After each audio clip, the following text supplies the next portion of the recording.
ఈ నియోజకవర్గంలో ఉన్నటువంటి వైఎస్ఆర్ కాంగ్రెస్ పార్టీ నాయకులందరం కూడా కలిసి ఈ ప్రాంతంలో ఉన్నటువంటి పరిస్థితులు, ఈ ప్రభుత్వ నిర్లక్ష్య ధోరణి, అలాగనే చనిపోయినటువంటి కుటుంబాలను పరామర్శించి ఇబ్బంది పడుతున్నటువంటి వ్యక్తులను పరామర్శించాలన్నటువంటి ఉద్దేశంతో రావడం జరిగింది. మాతో పాటుగానే మీరు అందరూ కూడా వచ్చారు వీధుల్లోకి. మనం అక్కడ ఒక వెరీ కాన్స్పిక్యువస్ ఒక సంఘటన మా అందరికీ ఎదురైంది. ఒక ఆవిడ పరిగెత్తుకొని వచ్చి, బాబు ఇక్కడ శానిటేషన్ చేయలేదు, ఇంకా ఎప్పుడు చేస్తారు అని ఒక ఆవిడ అడిగింది. మీరు అందరూ కూడా చూశారు. వెంటనే మమ్మల్ని మీరు ప్రతిపక్షంలో కూర్చోమని చెప్పారు, మేము ప్రతిపక్షంలో ఉన్నాము అనగానే వెంటనే ఆవిడ అన్న మాట విన్నారు కదా మీరంతా. ఏరాలు ఓట్లు వేయించుకొని ఇంతవరకు ఎవరైనా వీధుల్లోకి వచ్చారా అని ఆ తెలుగుదేశం కూటమి నాయకులను ఉద్దేశించి ఒక మహిళ మాట్లాడడం కూడా మన అందరం చూసాము. ఈ మాట ఎందుకు చెప్తున్నానంటే, ఇక్కడ ఇంత తంతు జరుగుతుంటే 23వ తేదీన యూట్యూబ్ అండ్ వెబ్ ఛానల్స్, స్థానికంగా ఉండేటటువంటి యూట్యూబ్ అండ్ వెబ్ ఛానల్స్లో కానీ సోషల్ మీడియాలో కానీ చాలా ప్రధానంగా నగరంలో డయేరియా అవుట్బ్రేక్ వచ్చింది, నాయకులు ఎవరు అందుబాటులోకి రావడం లేదు, ప్రభుత్వం ఆ దిశగా సరైనటువంటి చర్యలు తీసుకోవడం లేదని మీరందరూ కూడా గొంతెత్తినప్పటికీ మరి ఇక్కడ ఎమ్మెల్యే, ఇక్కడి నుంచి రాష్ట్ర మంత్రి, కేంద్ర మంత్రిగా ఉన్న వీళ్ళందరూ కూడా విజయవాడలో ఉండి చేస్తున్న పని ఏంటయ్యా అంటే కబడ్డీ ఆడుకుంటున్నారు. ఏంటి కబడ్డీ కబడ్డీ కబడ్డీ అని కబడ్డీ ఆడుకుంటున్నారు. ఇక్కడ మరొక ఇంటికి వెళ్ళాం మేము, చనిపోయినటువంటి వాళ్ళ ఇంటికి.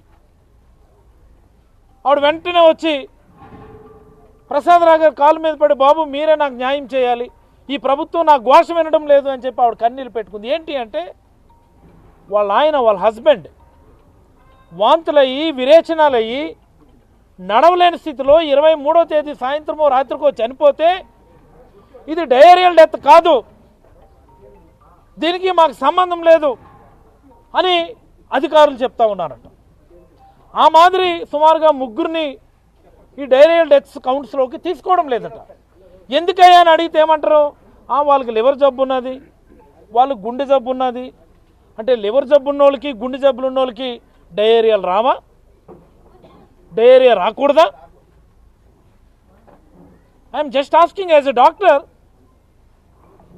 Having a coronary disease, having a hepatic disease, is it an immunity for diarrhoea? ఏ పుస్తకాల్లో ఉంది అది? ప్రీ ఎగ్జిస్టింగ్ ఇల్నెస్ ఉంటే, అంటే ముందుగానే వేరే జబ్బులుంటే, ఈ సివియర్ డయేరియాస్లో మోర్టాలిటీ ఎక్కువ ఉంటుంది, కాంప్లికేషన్స్ ఎక్కువ అవుతాయి. దాన్ని గమనించాలి తప్ప గుండె జబ్బు ఉంది కాబట్టి, లివర్ జబ్బు ఉంది కాబట్టి విరేచనాలైనా మేము లెక్కలోకి తీసుకుని మేము ఎక్స్గ్రేషన్. ఏమిటి ప్రభుత్వం? ఎవరు దీనికి రెస్పాన్సిబుల్? మరి కొంత ముందుకెళ్ళాం, ఏకంగా ఆవిడ మంగళం పాడుతుంది, తిట్ల దండకం. ఇది నీరా, ఇది విషమా అని ఆవిడ తిడతా ఉంది. ఆవిడ ఎస్, వాస్తవం, ఆవిడ మాట్లాడే మాటల్లో ఆవేదనలో అర్థం ఉంది. ఇది నీరా, ఇది విషమా?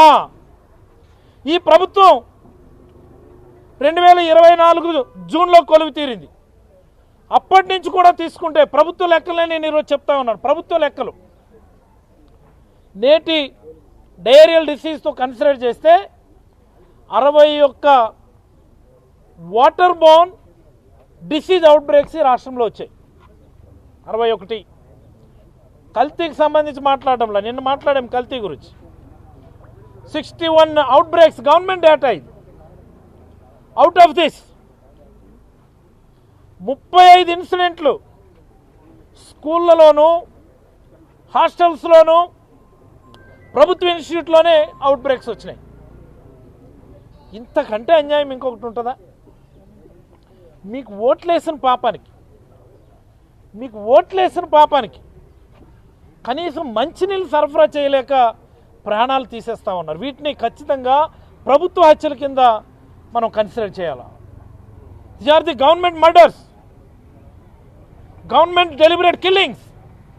ఎందుకు ఈ మాట చెప్తున్నానంటే మొన్న 2024 డిసెంబర్ విజయనగరం జిల్లా గుర్లా మండలంలో ఒక వీధిలో ఒక ఊర్లో డయేరియా అవుట్ బ్రేక్ వచ్చి 13 మంది చనిపోయారు. దేశంలో ఎక్కడన్నా ఇలా ఉందా? ప్రపంచంలో ఎంత వెనుకబడిన దేశంలోనైనా సరే, ప్రపంచంలో ఎంత దిగజారిపోయిన దేశంలో అయినా సరే ఒక వీధిలో డయేరియా వచ్చి 13 మంది చనిపోవడం ఎక్కడన్నా ఉంది ఈ ప్రపంచంలో?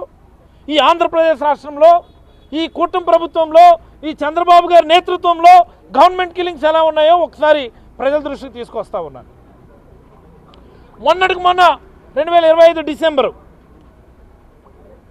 విజయవాడ నడిపొట్టిన విజయవాడ కార్పొరేషన్లో ఒక వీధిలో డయేరియా వస్తే సుమారుగా 6 చనిపోయారు.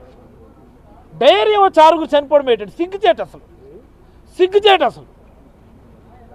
ఈరోజు శ్రీకాకుళంలో 4 ఒక వీధిలో డయేరియా వస్తే మీరు మోర్టాలిటీ తగ్గించలేరా? విరేచనాలు వెంటనే కంట్రోల్ చేయలేకపోవచ్చు, ఓకే, దానికంటూ ఓ టైం పీరియడ్ ఉంటుంది అనుకుందాం. మీరు ఇమీడియట్గా ప్రివెంటివ్ మెజర్స్ని ఇంప్లిమెంట్ చేయగలరు. మోర్టాలిటీ మీరు ఆపలేరా? మోర్టాలిటీని తగ్గించలేరా? ఎవరు దీనికి సమాధానం చెప్తారు? ఒక ఆవిడ అడిగింది, బాబు ఆ గవర్నమెంట్ డాక్టర్ మున్సిపల్ డాక్టర్ ఏమైనా వచ్చాడా వీధిలోకి అని అడిగింది ఒక ఆవిడ. ఏమమ్మా అనుకుని అడిగితే బండ బూతులు తిట్టింది మున్సిపల్ డాక్టర్. నేను డాక్టరే కానీ నేను అనుకుంటే బట్ చెప్తున్నాను, నేను వాళ్ళ ఆవేదన మీకు చెప్పాలి. ఏడైనా కనబడ్డా మున్సిపాలిటీకి మెడికల్ ఆఫీసర్ ఏడ్చాడు కదా, ఎక్కడుంటాడని ఆవిడ అడిగింది. ఆవిడ ఎస్ ఫీడ్బ్యాక్ తీసుకుంటే చెప్తున్నారు. కనీసం రెస్పాన్సిబిలిటీ తీసుకోకుండా ఉన్నటువంటి ఆఫీసర్స్ ఉన్నారండి ఈ మున్సిపాలిటీలో. ఎలా రెస్పాన్సిబిలిటీ వస్తుంది? ఎలా అకౌంటబిలిటీ వస్తుంది? ఏదైనా ఒక సంఘటన జరిగినప్పుడు ఈ ప్రభుత్వం ఎవరి మీదైనా చర్యలు తీసుకునేటటువంటి పరిస్థితి ఉందా? ఎవరి మీదైనా చర్యలు తీసుకున్నటువంటి పరిస్థితి ఎక్కడైనా ఉందా ఈ రాష్ట్రంలో? నేను అడుగుతా ఉన్నా. వైఎస్ఆర్ కాంగ్రెస్ పార్టీ నేతల మీద కేసులు పెట్టడానికి, కేసులు పెట్టకపోతే మాత్రం వాళ్ళ మీద చర్యలు తీసుకుంటారు, ట్రాన్స్ఫర్లు చేస్తారు, సస్పెన్షన్లు చేస్తారు. బాధ్యతను విస్మరించినప్పుడు వాళ్ళని మాత్రం నెత్తినేసుకొని ఊరేగుతూ ఉంటారు. మీరు చర్యలు తీసుకున్నంతకాలం ఇలాంటి అవుట్ బ్రేక్స్ ఈ రాష్ట్రంలో వస్తూనే ఉంటాయి. నిద్రపోతూ ఉంది పబ్లిక్ హెల్త్ సెక్టర్ ఈ రాష్ట్రంలో. అసలు వైద్య ఆరోగ్య శాఖ అనేది రాష్ట్రంలో ఉందా అని నేను అనేక సార్లు అడిగాను, మళ్ళీ అడుగుతా ఉన్నాను. టెర్షియరీ కేర్ ఇవ్వాల్సినటువంటి మెడికల్ కాలేజీని ప్రైవేట్ వ్యక్తుల చేతుల్లో పెట్టేస్తానంటా ఉన్నాను.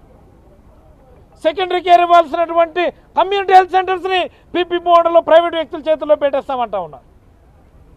పబ్లిక్ హెల్త్ గురించి పట్టించుకునేటటువంటి నాదుడు లేడు.